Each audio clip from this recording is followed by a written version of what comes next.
any resident and ask them what the bread and butter of a housing association should be, then 9 times out of 10, you're very likely to get the same answer by a single word reply: repairs. From leaky taps to serious cases of damp and mould, and despite what is undoubtedly the sector's best intentions, sometimes housing associations have a bit of a mixed reputation for their ability to always provide top-level repairs on time. Now, it should be mentioned that satisfaction rates in this regard far outstrip those of the private rented sector, and yet every week is a challenge to make sure that we get this essential service right first time. So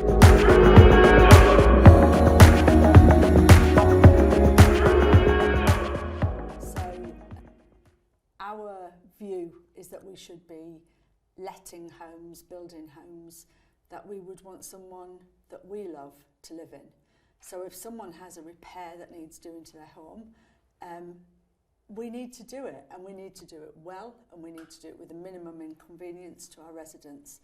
I think there is also something about understanding that we hold assets in trust for future generations. So they are the homes for residents at the minute, but there'll be homes for residents in the future, and we need to keep them in a really good state of repair. Because part of what we do as well is to borrow money to fund new building and new investment. So keeping them in top-notch condition has the double benefits of being able to deliver future social good as well as being a really great home for the moment. It's, in some cases, the difference between a resident's health deteriorating or not. It's the difference between them getting injured in their homes or not. Tenant health and safety, I think, is an absolute priority, but ensuring that is carrying out the repairs in the right way and doing it first time. Now, as a social landlord, a housing association is responsible for all repairs necessary in order to make sure that your home is safe and secure. These are sometimes called Section 11 repairs because they come out of Section 11 of the Landlord and Tenant Act of 1985. These responsibilities include everything including electrical wiring, gas pipes, boilers, heating, hot water, chimneys, ventilation, sinks, baths, toilets, pipes, drains, and the structure and exterior of your home, including all the walls and stairs and banisters and all the common parts. Now, if you live in a flat and your landlord owns the whole building, they could also be responsible for things like the common parts, the lift, the stairways, and the structure of the exterior of the property. Now, it gets slightly tricky in 2 areas. The first is when it comes to shared owners and leaseholders, and the second is that grey area around what actually constitutes an essential repair. First one's fairly easy to follow because the basic rule of thumb is that leaseholders and shared owners are responsible for everything inside the flat, so the plumbing and the heating and things like that rented tenants don't have to worry about. Whilst the freeholder is responsible for everything outside the front door, so the building structure and the roof and the cladding and all the shared parts. The question, however, of what constitutes a legitimate repair is a little more fiddly. I think that one can't really talk about legitimate and illegitimate repairs. So we obviously have a really clear obligation to maintain the fabric of the building, the safety of the building, all of the communal spaces. I think it takes sense and empathy and a real kind of keying into one's values to decide which repairs one would carry out. So, for example, if you think about one's obligations around domestic violence or abuse, there are repairs that might pop up quite regularly, and you would think, I'm not going to repair that internal door again, but actually it might prompt a discussion about whether people are living safely in that home or not. So I think it requires everybody to understand what it is that you're doing. There are silly things that you think, well, that's not our responsibility, so we're not changing somebody's wallpaper, but that's not a repair. That's just someone's obligation to keep their home nice. So we do have guidelines and quite clear guidelines, but I think we also need to engage with residents in a spirit of cooperation and co-creation and ensure that the resident body and the staff group are all interpreting and delivering things with kindness and curiosity. We also have a really clear responsibility to deliver the Decent Home Standard. The Decent Home Standard is a standard which is dictated by the government, and it's the standard that all social rented homes should be let at. It doesn't apply to the private rented sector, and actually, if it did, 20% of all of the private rented homes that are let to people and families in this country would fail a Decent Home Standard. And I think that the Decent Home Standard as it stands doesn't describe decency. It would also be my starting point that we shouldn't need a government to tell us what a decent home is, and that we should have boards that want to deliver a good quality housing that supports people to live really good lives.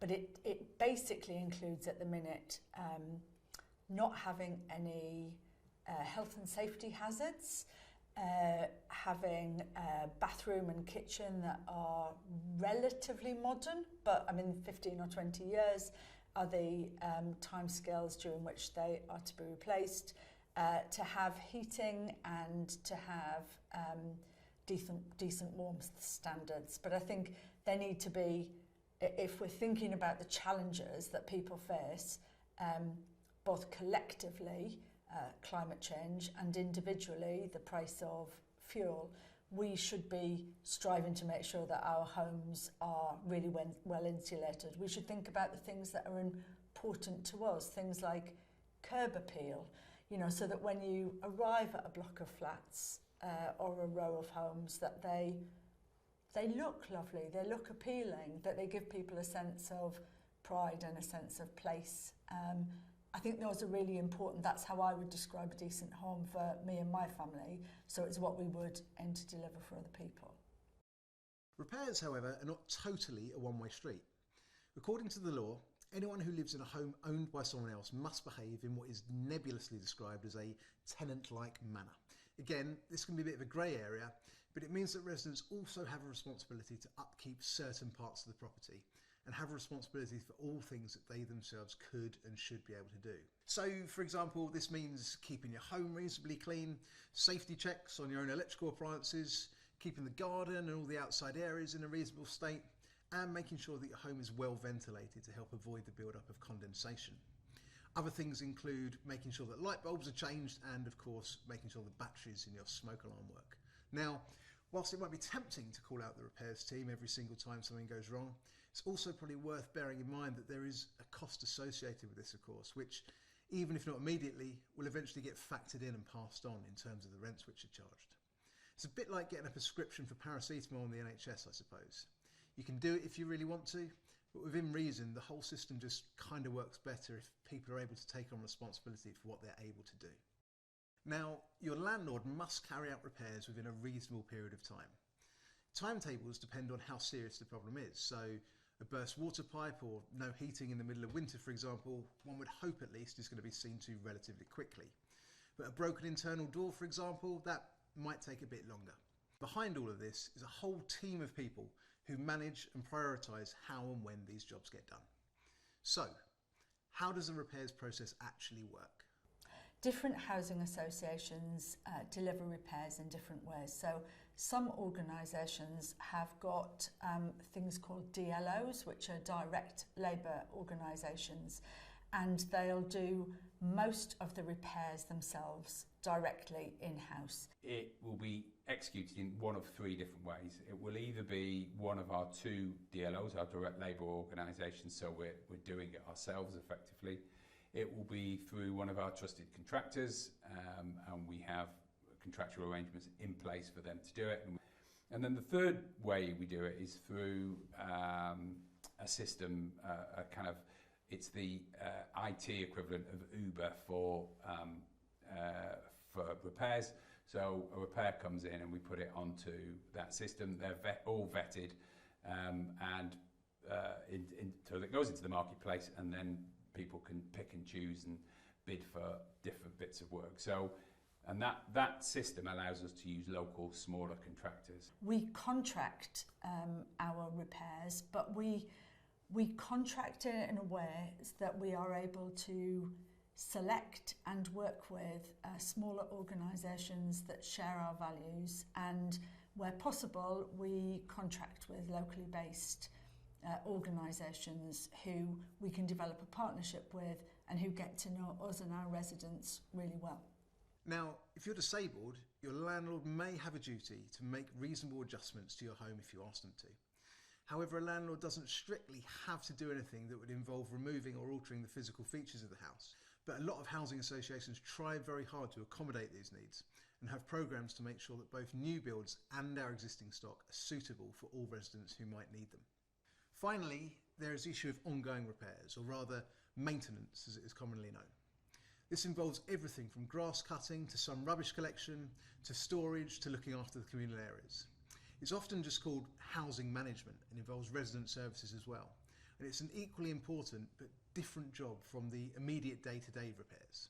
And this completes the general picture of frontline landlord services which housing associations typically offer.